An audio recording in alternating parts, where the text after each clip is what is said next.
Notre Dame and Penn State are playing in the Orange Bowl. Which side should you be on? I'll let you know what I think right now.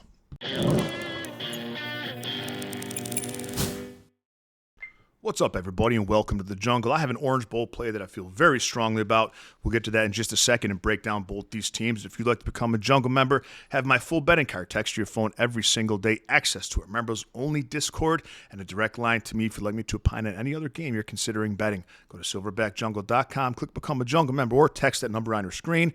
We have a free weekly trial. Take it for a test spin and see if it's for you. At the conclusion of our last play every day, we recap all things that happen in the jungle over on X at Silverback Betting, so give me a follow over there.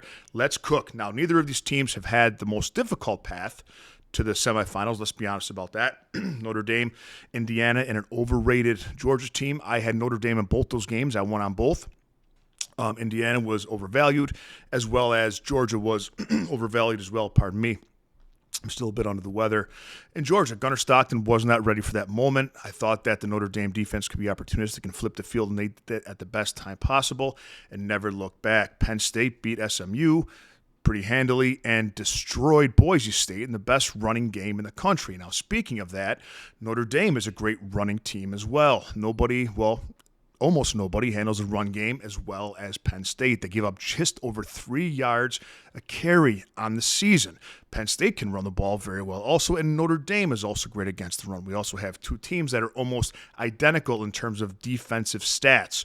Now, Penn State's played a more difficult schedule. They're 37th in terms of strength of schedule. Notre Dame is 57th. When I look at these two teams and I look at a glaring difference, to me it comes down to this.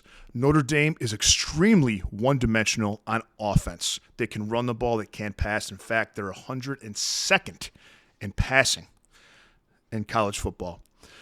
And to me, the reason why that's worked so far is because they haven't been behind. They're behind one game against Northern Illinois. Look how that turned out for them. I know it was week 1, but they haven't played from behind in this college football tournament yet.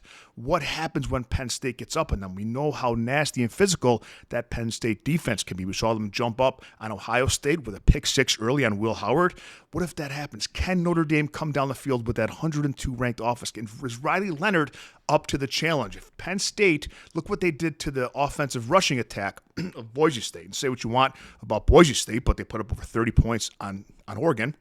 And Ashton Jeanty is arguably the best running back in the country. And by the way, Boise State can throw the ball better than Notre Dame does. If Penn State gets out to a lead here, I don't see how Notre Dame can come back. On the contrary, I think that Drew Allard is one of the best quarterbacks in college football, and I think will get drafted second behind Cam Ward in the NFL draft. They have arguably the best tight end in football. He's a monster. Ty Warren, I don't know how anyone's going to stop him. The point being, both teams can run the ball. Both teams can stop the run. The glaring hole here for me is the one-dimensionalness of Notre Dame.